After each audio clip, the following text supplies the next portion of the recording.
2 on WMAL here in the Washington area. Also, Mark Levine is a nationally syndicated radio talk show host. He's also the Democratic nominee for the 45th District in the Virginia House of Delegates.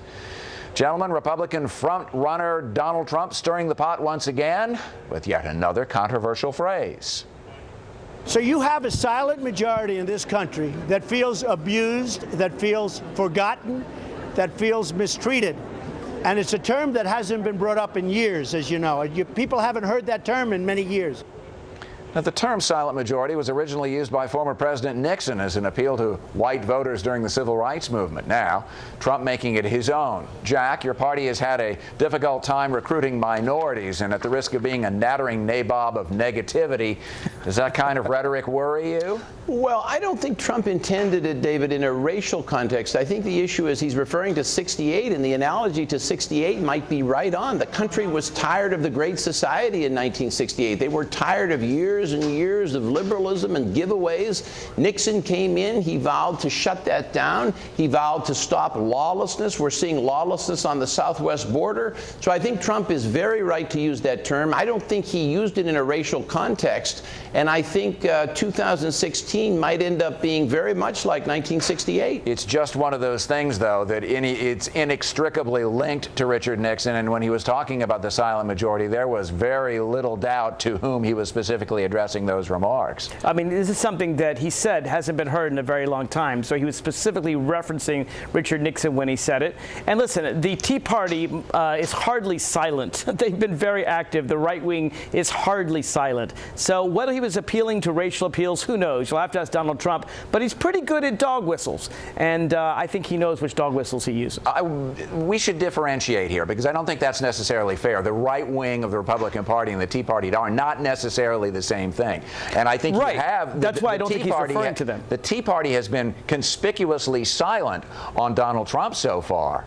It's going to be hard, Dave. If they try to brand Trump a racist, I think that's a very hard sell. I don't think the majority of swing voters will see him that way. I certainly don't think Republican voters, we're already seeing him up over 25, 30%. When you're over 30% in Republican primary polls, that indicates that you're appealing to a broad mass of Republican voters. But I think even in a general election, assuming he's the nominee, if Democrats want to try to brand him some kind of racist, I don't think that works. I think Trump has a history that speaks otherwise. I am really starting to think the primary, Dave, could be on the Democratic side. I'm not sure Republicans have much of a primary left at this point. Mark, what about that? Because if you take, for instance, the two leading candidates in the GOP side of things right now, between Donald Trump and Ben Carson, you have the outsiders. Right. Polling more than the following six candidates. Right. I think what that shows, what is that? It shows that even the Republicans are upset with the Republicans and the way they've acted in Congress. They don't like Mitch McConnell. They don't like John Boehner. Yeah. They don't like basically them trying to shut the government down every chance they can. It shows that even the Republicans are really angry with their leadership, so they appeal to a bunch of clowns like Donald Trump. You're right, but there's a big caveat here. You're 100% right. But Trump is bringing all those angry Republicans together, and he's the first person to be able to do that since Ronald Reagan in the 1980s. Go, Donald, go, then, because I can't think of an easier person for Hillary Clinton to beat. Oh, so I wish Donald well. I wish Donald well. And Jack makes a good point there, because they said the same thing about Ronald Reagan. Ronald Reagan was a governor of California. Ronald Reagan had a long political history before he ran for president. The whole thing this time is the outsider aspect of things. People have had it up to here with Washington on both sides of the political divide. No, I don't think, not on the Democratic side. I think Americans are angry at the Republican Congress. So then what's the deal with Bernie Sanders then all of a sudden? Oh, I think Bernie Sanders is new, but he's hardly an outsider. He's new in the sense of a national figure, but Bernie Sanders has been a senator for decades. You don't think he's trying to shake up the Democratic Party pretty fundamentally? You know this very well. No, I think what he's doing is he's showing that there's a lot of support for looking out for working class people in the Democratic Party, and I think his rallies showed that. But it's actually, very his clear ideas, to me, the difference Bernie between him Sanders and Hillary Clinton isn't that great. Both of them care very much about middle class and working class voters. Bernie Sanders has a stronger rhetoric because he's a socialist. Okay, it's Jack, becoming very clear that Democratic, even the New York Times is reporting that Democratic leaders all over the country are fundamentally unhappy with Hillary Clinton. They don't like the way she handles email. They don't like anything about her. They're candidate shopping. They're almost to the point where they're ready to look at people like Howard Schultz, Jack, the Starbucks you describe CEO. your party, I'll describe mine, okay? I know your party likes Donald Trump. Good for them. My party likes Hillary Clinton very much, and she's going to be our nominee. Well, we'll see on both of those things, I think. Gentlemen, to make matters worse, conservative commentator Ann Coulter had this to say when she gave an opening speech at a Trump rally earlier this week. I love the idea of the Great Wall of Trump.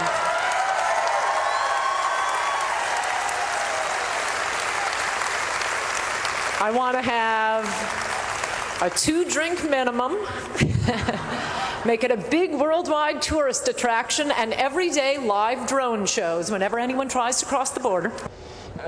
Jack, Ann Coulter has been a bomb thrower from way back. That doesn't represent your party, does it? No, I'm not sure. I think I kind of agree with it, Dave. I'll be honest with you. The American public at large is ready to have the problem at the southwest border fixed. I think there's a broad feeling, and it goes way beyond Republicans, that you have a lot of people basically just invading the country.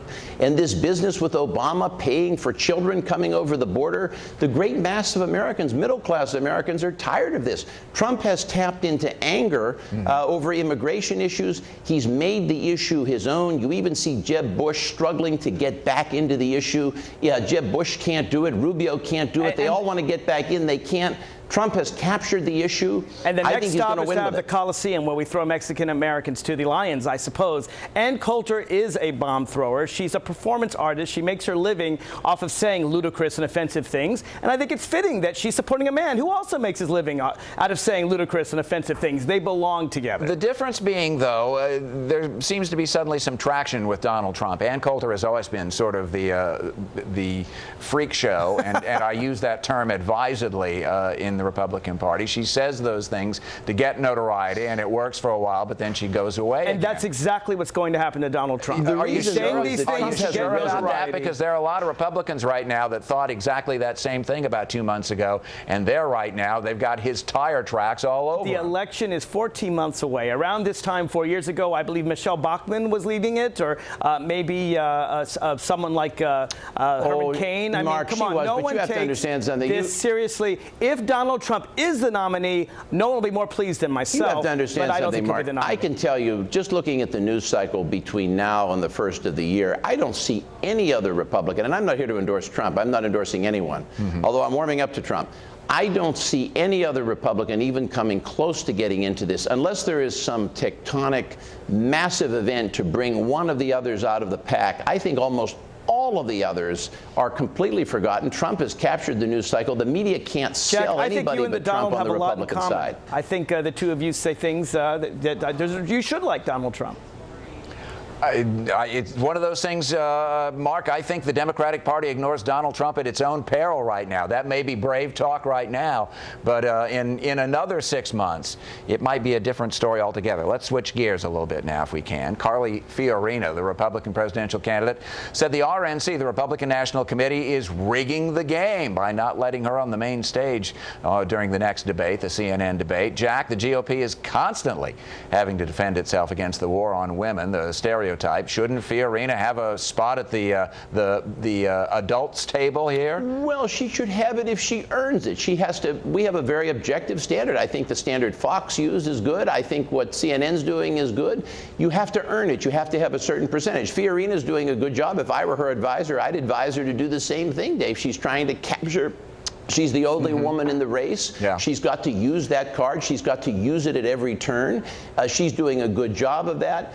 Does she have a chance? No, but she's doing a good job keeping her name in the news. Remember, even people like Chris Christie, Scott Walker, even Jeb Bush, they're simply falling out of the news cycle at this point. Those campaigns aren't even being covered. Mark, let me ask you, if I can, before you respond there, because I put yourself in Carly Fiorina's camp right now. If you're running the campaign, you're doing, she had a very good performance in the first debate, it kind of got people to have a second look at her. How do you get people to take a third look? How do you get her into that debate? Well, I think you make the argument that the polls since the first debate have shown her way up, and you ask CNN to only use those polls. That's a fair thing to do. I don't think it's right to say that she should be there because she's the only woman running for the Republican nomination. Yep. Listen, if she had half the support Hillary Clinton did on the Democratic side, she'd be leading the Republican field. Her support simply isn't that high, so you got to go with the post-poll debates, not the fact that she's a woman. Enough with the Republicans already. Let's talk about some Democrats, can we? Vice President Joe Biden, after that impromptu meeting with Senator Elizabeth Warren and the hire of a brand new communications director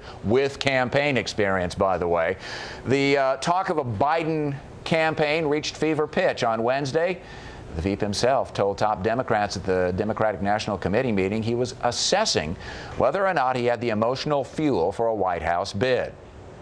If I were to announce to run, I have to be able to commit to all of you that I would be able to give it my whole heart and my whole soul. And right now, both are pretty well banged up, and we're trying to figure out that issue. Mark, should the Veep make a go of it? Well, I think he's right. He has every reason to have the emotional state banged up. He just lost Beau Biden in a horrific tragedy. Truly a wonderful person. Sure. And I don't think he has it. I think actually he's trying to let many of us who really love Joe Biden, let us down easy by having us recognize that he's got to spend time mourning right now. And I think that's what he's going to choose. Mark, you're really reaching the point. If you look at the numbers, Hillary Clinton's been in national politics for 30 years. In terms of politics, Trump is a relative newcomer. Trump is within 6 points or 8 points of Hillary Clinton. That's terrible news for the Democratic Party. Here's what's worse. It means nothing 14 months Here's what's worse for Hillary. If you want to keep, it sounds like you're endorsing Hillary. If you want to keep her, no, I like Joe Biden. Here's the problem. She can't surface without getting negative coverage. She cannot enter the news media in any capacity at any time. She came out with her big student loan program in August. Which was actually pretty amazing. Debt-free college. That's something that surface without negative attention. That's something that Democrats and Republicans support. I think we need to talk more about policy. I think Donald Trump tends to, soak the energy out of the room. But you can't if she's the nominee. That's the problem. Of course you can't. Listen, she didn't do anything wrong. There was no policy about emails. This is entirely a mountain over a molehill, and I really don't think anyone cares about it. Even if that's true, you think that, I don't think that.